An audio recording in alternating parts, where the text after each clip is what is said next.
Vamos agora avançar para a candidatura de Pedro Baltazar, que, para além da reestruturação da dívida, também uma das opções e um dos pontos defendidos por este candidato, que de resto já aqui tinha falado também com Ernesto Ferreira da Silva, é na internacionalização da Academia, uma internacionalização que de resto já tem vindo a ser feita pela antiga direção.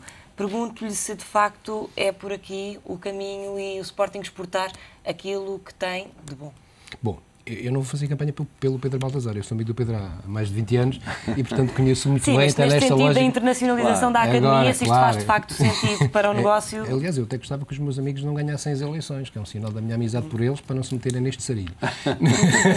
mas, enfim, acho que sim, acho que é verdade. Agora, é importante, o Pedro faz bem em tomar essa opção. Aliás, o Sporting tem história nessa matéria, temos que o reconhecer, de facto, não sei se haverá mais algum, deixe-me dizer agora bem também, não há, de facto, mais nenhum clube do mundo que tenha tido os 2 melhores jogadores no mundo na mesma década. Acho que não. E, portanto, isso é um orgulho não só para o Sporting, como para todos. É evidente que quando eles foram os melhores jogadores do mundo já não estavam no Sporting, já tinham sido campeões por outros clubes, que eles nunca conseguiram ser no Sporting. Mas, enfim, isso é outra situação. Agora, é evidente que é preciso que o Sporting também ganhe, não é? Porque sem vitórias vai tudo atrás das derrotas. E só com uma equipa ganhadora à frente é que o porta-aviões pode caminhar, pode navegar, digamos, porque, em sentido contrário, é muito difícil, sente-se nesta altura que o Sporting quer legitimamente erguer as suas bandeiras da formação, a bandeira do Figo, a bandeira do Cristiano Ronaldo, a bandeira da formação, que é legítima e que é natural que o faça, mas como a equipa é ganhadora e está numa situação tão frágil, as coisas parece que não funcionam.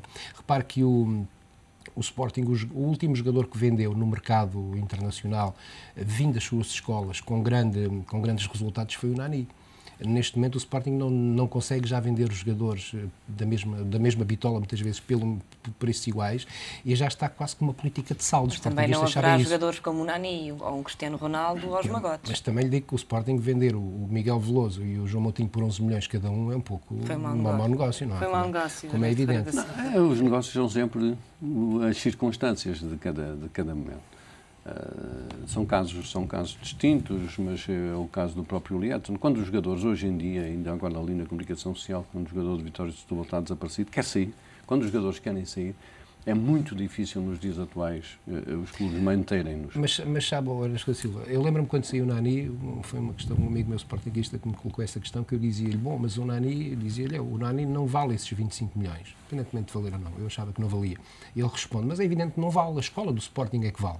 Ou seja, o Sporting, até essa altura o Sporting conseguia vender porque era mais um jovem da sua formação. E em poucos anos, essa capacidade de visibilidade internacional e de colocação dos jogadores pelos valores a que o Sporting tipicamente vendia, está-se a perder. Concordo, Ernesto. Não, mas tem épocas, naturalmente, que o mercado das transferências também arrefeceu. As loucuras que se fizeram no passado. Com os Zidanes, os Figos, etc. O mercado está muito eu aí não estou de acordo. Mais frio. Discutimos aqui a lista das maiores vendas dos últimos tempos e o Benfica no último ano tem 3 jogadores na lista dos 20 mais caros do futebol mundial. De acordo. São circunstâncias, foi campeão e, portanto, por causa disso conseguiu ir. Mas há muito mais cuidado dos próprios clubes investidores, compradores por natureza, do que no passado. Agora, de facto, o que acontece é que os clubes desesperadamente têm que vender jogadores também, e os fundos não são mais nem menos que isso, são a valorização dos jogadores, para que os fundos possam fazer mais valias, sejam interessantes também para quem faz o investimento. O Benfica tem um, isso a propósito também. O Sporting atual também tem um fundo, já autorizado pela CMVM, com valores mais modestos, entre 10 a 15 milhões. Agora, a Academia do Sporting continua a ter um potencial enorme. Portanto, há no país, neste momento, 28 academias de Sporting espalhadas pelo país. E recentemente chegou à China. É verdade, na África do Sul, no Médio Oriente, e daí há, neste momento, cerca de 6 mil jovens, até aos 15 anos, nestas academias.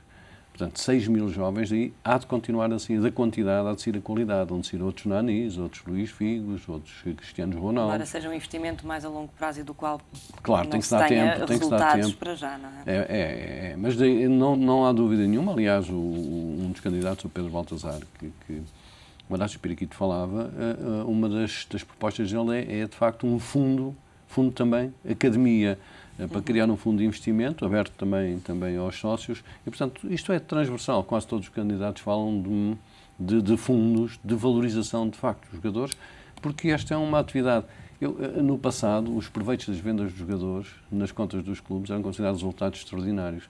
Hoje são resultados correntes, porque faz parte da atividade dos clubes, de facto, valorizarem os seus ativos e venderem-nos e fazerem mais valias significativas. Mas, senhores do Tempo, vamos ter que mudar de assunto, falar da Federação Portuguesa que aprovou os novos estatutos este fim de semana.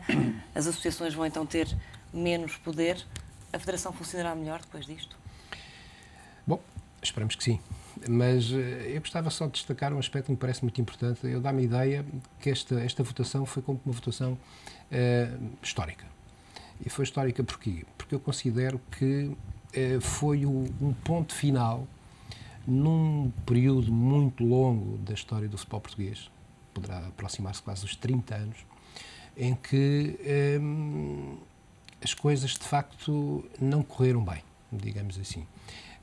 Foi um período que apanhou os anos 80, apanhou os anos 90, apanhou já a primeira década deste século, em que todos nós nos lembramos do que se passava com o determinado tipo de movimentos da Associação de Futebol do Porto, e recorde-se que foi ela que aguentou este sistema quase até o fim. Recordamos uma figura já desaparecida, que eu não conhecia, o Sr. Adriano Pinto, que era presidente da Associação de Futebol do Porto, que assumia claramente a vontade de dominar e de influenciar o Conselho de Arbitragem e os árbitros e tudo isso. E, portanto, eu dá-me a ideia que este cenário tenebroso, digamos assim, acabou agora. Esperemos que sim. Não há sinais de que se possa manter. E repare-se que até provavelmente a figura mais sinistra de todo este tempo, o advogado Lourenço Pinto do Porto, foi aquele que até o último minuto conseguiu a tentar manter o mesmo período prolongado, ou prolongar isso, essa fase. É curioso como até essa figura foi a última a desaparecer dos ecrãs. Eu espero que tenha desaparecido para sempre dos ecrãs, é evidente, e do futebol. Porque fez muito mais mal ao futebol do que bem. E, portanto, eu encaro esta situação como inevitável, bastante positiva. De facto, o futebol precisa de se libertar da esfera associativa e do futebol amador.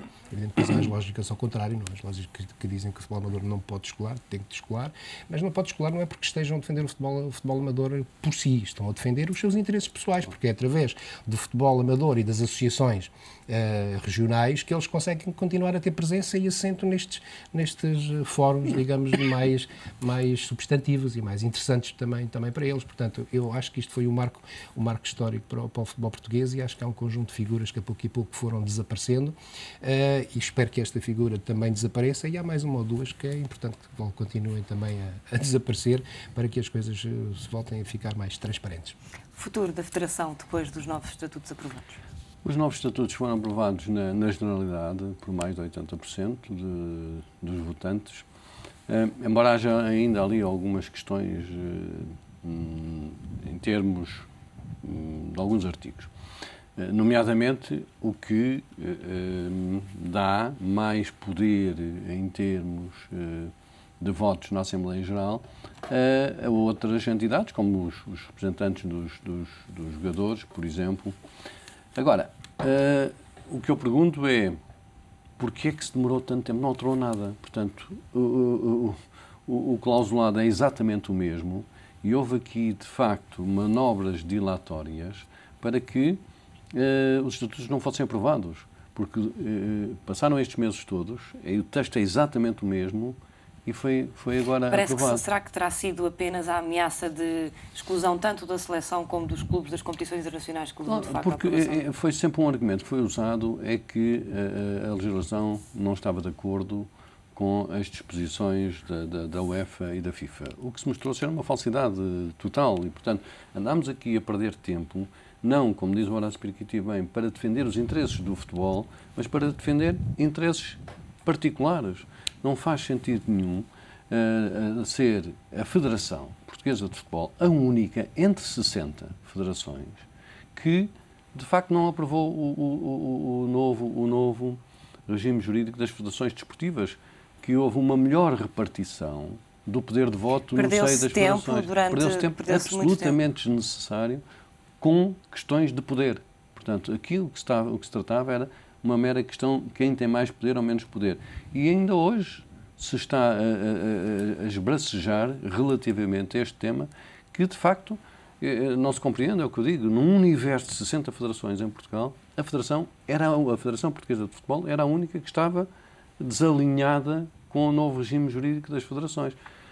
Portanto, não era a única que estava certa, de certeza absoluta. 59 federações erradas e havia uma federação que não, era pura e simplesmente uma questão de poder com os mais variados argumentos, nomeadamente o desacordo da UEFA e da FIFA, que era uma verdadeira falsidade. Muito obrigada, meus senhores. Já não tivemos tempo de falar dos clubes portugueses na Liga Europa, no entanto, eles continuarão na Liga Europa, pelo menos falaremos nas próximas vezes, com certeza. Muito obrigada aos dois pela vossa presença. Futebol.